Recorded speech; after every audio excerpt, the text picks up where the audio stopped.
सलेमपुर क्षेत्र से कानून की पढ़ाई करने वाले विश्वनाथ राय का भी सर्वोपरि नाम है। स्वतंत्रता संग्राम के आंदोलन के दौरान इन्होंने घंटा घर पर तिरंगा फहराया था। इस दौरान अंग्रेजों ने फायरिंग की। इनमें इनके दो साथी शहीद हो गए थे। विश्वनाथ राय शहीद भगत सिंह से खासे प्रभावित थे।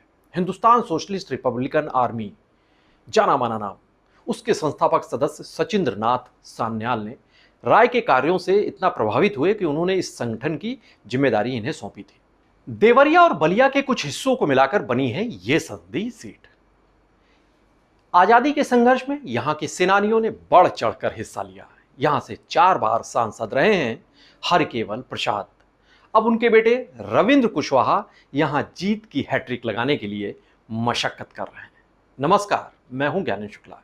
यूपी का ज्ञान में आपका हार्दिक स्वागत है और आज हम चर्चा करेंगे उत्तर प्रदेश की सलेमपुर संसदीय सीट की। बिहार से सटे देवरिया जिले के तहत आने वाले सलेमपुर लोकसभा क्षेत्र का गठन देवरिया और बलिया इन दो जिलों के कुछ हिस्सों को मिलाकर किया गया है।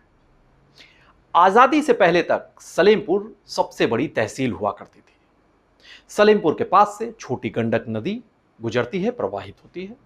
प्राचीन काल में भी इस क्षेत्र की खासी महत्ता थी। तब ये गुप्त वंश के बाद में अधीन आया, फिर पाल शासकों का भी यहां पर आधिपत्य रहा, बाद में मुगलों के अधीन आ गया।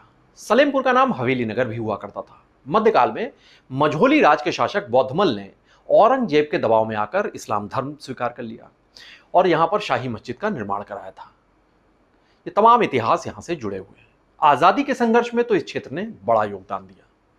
सलेमपुर में विश्वनाथ उपाध्याय का जिक्र सबसे जरूरी है क्योंकि क्रांति की अलख उन्होंने जलाई। भारत छोड़ो आंदोलन के दौरान अन्य क्रांतिकारियों के साथ मिलकर इन्होंने रेल की पटरियां उखाड़ दी थी। तमाम प्रयासों के बाद भी अंग्रेजी सेना, अंग्रेज प्रशासन इन्हें गिरफ्तार नहीं कर सका था, लेकिन बाद में एक मुखबिर के जरिए विश्वासघात इनके साथ किया गया और उसके चलते ये गिरफ्तार हुए थे। मजिस्ट्रेट ने इनसे माफी मांगने के लिए कहा, लेकिन इन्होंने साफ मना कर दिया और लंबे समय तक जेल में रहे। सलेमपुर क्षेत्र से कानून की पढ़ाई करने वाले विश्वनाथ राय का भी सर्वोपरि नाम है। स्वतंत्रता संग्राम के आंदोलन के दौरान इन्होंने घंटा घर पर तिरंगा फहराया था। इस दौरान अंग्रेजों ने फायरिंग की। इनमें इनके दो साथी शहीद हो गए थे। विश्वनाथ राय शहीद भगत सिंह से खासे प्रभावित थे। हिंदुस्तान सोशलिस्ट रिपब्लिकन आर्मी जाना माना नाम, उसके संस्थापक सदस्य सचिंद्र नाथ सान्याल ने राय के कार्यों से इतना प्रभावित हुए कि उन्होंने इस संगठन की जिम्मेदारी इन्हें सौंपी थी। सलेमपुर क्षेत्र में ही बेलथरा रोड के सोनाडीह मंदिर के बारे में मान्यता है कि यहां के भक्त हर्षु ने जब असम की देवी कामाख्या का आवाहन किया तो देवी यहां पर पधारी थी। ये यहां पर मान्यता है। चैत्र शुक्ल नवमी के बाद यहां पर एक बहुत बड़ा मेला लगता है जहां पर बड़ी भीड़ जुटान होता है। इसी क्षेत्र का मातेश्वरी, सोनकली देवी, भगेश्वरी मंदिर, बाबा सैदनाथ शिव मंदिर अति महत्वपूर्ण है। तो बांसडे नरही क्षेत्र का मंगला भवानी मंदिर, राम बाबा मंदिर, बाबा बालखंडी नाथ मंदिर, रेवती का पंचरुखा देवी मंदिर, ये भी बड़ा प्रसिद्ध है। बहुआरा का पचेव देव मंदिर, भाटपर रानी का जटहावीर बाबा मंदिर, सलेमपुर का परशुराम धाम, ये आस्था के बड़े केंद्र हैं और यहां पर श्रद्धालु बड़ी तादाद में आते हैं इस पूरे क्षेत्र में। अब चलते हैं, बात करते हैं यहां उद्योग धंधों और विकास के आयाम की। तो औद्योगिक क्षेत्र से यह पूरा इलाका अति पिछड़ा इलाका है, बहुत ही पीछे है। यहां पर अभी भी उद्योगों की बड़ी भीषण कमी है। हालांकि भाटपर रानी क्षेत्र में प्रतापपुर चीनी मिल है जो रोजगार के साथ ही किसानों को कुछ राहत जरूर देती है, लेकिन अभी भी काफी कुछ किया जाना बाकी है इस क्षेत्र में। बलिया के बांसडीह के मनियार का जो टिकुली या बिंदी उद्योग है वो बड़ा प्रसिद्ध है। बिंदी का व्यापार स्थानीय बाजारों के अतिरिक्त देश के तमाम हिस्सों में किया जाता है। बड़ी इसकी मांग रहती है यहाँ की बनी बिंदियों की। बेलथरा रोड में मिट्टी का भी उत्पाद तैयार होता है। यहाँ गिलास, कटोरी, थाली, प्लेट, कुल्हड़, ये तमाम जो मिट्टी से उत्पाद तैयार होते हैं इनकी बड़ी मांग रहती है। ये भी काम यहाँ पर शुरू हुआ है और बड़े पैमाने पर होने की इसके अनुमान है। अब बात करते हैं इस संसदीय सीट से जुड़े चुनावी इतिहास की। साल 1952 में अस्तित्व में आने के बाद से सलेमपुर सीट सामान्य श्रेणी की सीट रही थी और 1952 में जब पहला चुनाव हुआ था तो कांग्रेस प्रत्याशी के तौर पर चुनाव लड़े थे प्रख्यात स्वतंत्रता संग्राम सेनानी विश्वनाथ राय, जिनका जिक्र हमने शुरुआत में किया था। इन्होंने जीत हासिल की, पहला सांसद होने का गौरव हासिल किया।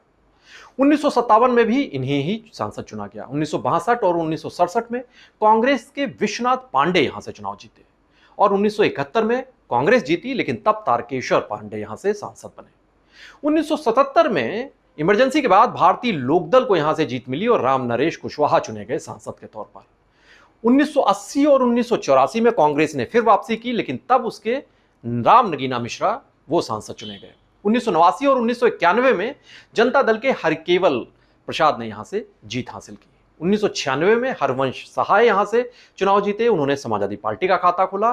तो 1998 में यही हरकेवल प्रसाद जो 2 बार सांसद रहे थे, उन्होंने समता पार्टी से प्रत्याशी के तौर पर फिर से इस सीट पर जीत दर्ज की। 1999 में बब्बन राजभर यहां से जीते और बीएसपी का खाता खोला उन्होंने। 2004 में समाजवादी पार्टी के हरकेवल प्रसाद फिर से यहां से चुनाव जीते चौथी बार, और 2009 में बीएसपी के रमाशंकर राजभर उन्होंने इस सीट पर कब्जा किया। 2014 की मोदी लहर आई तो यहां पर बीजेपी का खाता पहली बार खुला और खाता खोला रविंद्र कुशवाहा ने, जो हरिप्रसाद के बेटे हैं। 3,92,213 ये वोट उन्होंने इतने हासिल किए थे रविंद्र कुशवाहा ने, और समाजवादी पार्टी के रविशंकर सिंह को 2,32,342 वोटों के मार्जिन से हरा दिया था। 2019 में बीजेपी के रविंद्र कुशवाहा को ही फिर जीत हासिल हुई। तब उन्होंने 4,67,940 वोट हासिल किए थे और समाजवादी पार्टी बीएसपी गठबंधन से चुनाव लड़े। बीएसपी के आरएस कुशवाहा को 1,12,615 वोटों से मात दे दी थी, शिकस्त दे दी थी, और 33,000 के करीब वोट पाए थे सुभाषपा के राजाराम, ये तीसरे पायदान पर रहे थे उस चुनाव में। अब बात करते हैं यहां वोटरों की तादाद और यहां के जातीय समीकरण की, जाति ताने बाने की। यहां पर 19,70,664 वोटर हैं, जिनमें बड़ी तादाद अगर यहां पर कही जाए तो ये कुर्मी और राजभर जातियों की बड़ी तादाद है, बहुलता है। 18% के करीब कुर्मी है, मौर्य कुशवाहा है। 15% अनुसूचित जाति दलित बिरादरी के वोटर्स हैं। 14% यहाँ पर राजभर बिरादरी है, बड़ी प्रभावशाली ये भी मानी जाती है। इसके अलावा ब्राह्मण, राजपूत, यादव ये वोटर्स भी हैं इस बिरादरी के, ये भी प्रभावी तादाद में यहाँ पर मौजूद है। लेकिन जो बड़ा एक संख्या है वो कुर्मी और राजभर इस समुदाय के है। इस संसदीय सीट के तहत 5 विधानसभा सीटें शामिल हैं। देवरिया जिले की भाटपार रानी और सलेमपुर सुरक्षित सीट, और बलिया की बेलथरा रोड सुरक्षित, सिकंदरपुर और बांसडीह ये सीटें इसमें शामिल हैं। साल 2022 के विधानसभा चुनाव की चर्चा करते हैं। यहां पर एनडीए का पलड़ा भारी रहा था। एनडीए ने बीजेपी और उसके सहयोगी दल, भाटपार रानी से बीजेपी के सभा कुशवाहा चुनाव जीते थे। सलेमपुर से भी बीजेपी की विजय लक्ष्मी गौतम चुनाव जीती। बेलथरा रोड से सुभाषपा के हंसुराम और सिकंदरपुर से समाजवादी पार्टी के जियाउद्दीन रिजवी एक सीट समाजवादी पार्टी को मिली थी। बांसडीह से बीजेपी की केतकी सिंह चुनाव जीती, विधायक हैं मौजूदा विधानसभा में। अब चुनावी जंग की यहां की बात करते हैं 2024 की। इस बार के चुनाव में इस सीट से बीजेपी ने फिर से सिटिंग सांसद रविंद्र कुशवाहा पर ही भरोसा किया है। इस सीट पर तीसरी बार लड़ रहे हैं इस सीट पर चुनाव। समाजवादी पार्टी से रमाशंकर राजभर हैं और बीएसपी से भीम राजभर हैं। रविंद्र कुशवाहा के पिता हरकेवल प्रसाद इस सीट से 4 बार सांसद रहे हैं, जबकि रविंद्र भी 2014 और 2019 में 2 बार सांसद तो रह ही चुके हैं और अब तीसरी बार सांसद बनने के लिए मशक्कत कर रहे हैं, एड़ी चोटी का जोर लगा रहे हैं बीजेपी संगठन के साथ मिलकर। समाजवादी पार्टी के जो प्रत्याशी हैं रमाशंकर राजभर, ये छात्र राजनीति से निकले थे। 1991 से 2004 तक चुनाव लड़े, लेकिन कामयाबी नहीं मिली। 2009 में ये बीएसपी से सांसद बने थे। 2014 में टिकट कटने से नाराज हुए बीएसपी से, तो फिर समाजवादी पार्टी में शामिल हो गए थे। समाजवादी पार्टी के राष्ट्रीय महासचिव भी रहे थे। 2019 में ये सीट जो बीएसपी के खाते में आ गई थी, इसलिए फिर इनका टिकट कट गया था, वंचित रह गए थे टिकट पाने से। इसलिए इस बार उस परिमार्जन का जो गलती हुई, त्रुटि हुई, उसका परिमार्जन करते हुए इस बार इन्हें प्रत्याशी बनाया गया है समाजवादी पार्टी से। बीएसपी के भीम राजभर ये यूपी बीएसपी के प्रदेश अध्यक्ष भी रह चुके हैं, महाराष्ट्र के बीएसपी के प्रदेश प्रभारी हैं। 2012 में मऊ सीट से बीएसपी की ओर से चुनाव लड़े, लेकिन मुख्तार अंसारी से हार गए थे। 2022 में इसी मऊ सीट से फिर से चुनाव लड़े बीएसपी के टिकट से ही, लेकिन इस बार मुख्तार अंसारी के बेटे अब्बास अंसारी से मात खा गए, शिकस्त खा गए। पहले इन्हें आजमगढ़ से टिकट दिया गया था, लेकिन बाद में बदलकर इन्हें सलेमपुर भेज दिया गया। सलेमपुर से अब चुनाव लड़ रहे हैं। बहरहाल समाजवादी पार्टी और बीएसपी से 2 राजभर प्रत्याशी हैं, तो जाहिर सी बात है इन राजभर जो यहां पर बहुलता है, उन वोटों के बंटने की एक आशंका है। फिलहाल यहां मुकाबला बेहद दिलचस्प है, कड़ा है और त्रिकोणीय भी नजर आ रहा है। और अब देखना होगा कि सलेमपुर की जनता किसे चुनकर संसद तक भेजती है। यहाँ के चुनाव की हर पहलू पर, यहाँ पर घट रही हर घटना पर हमारी नज़र बनी रहेगी। आप बने रहिए पीटीसी न्यूज़ उत्तर प्रदेश के साथ।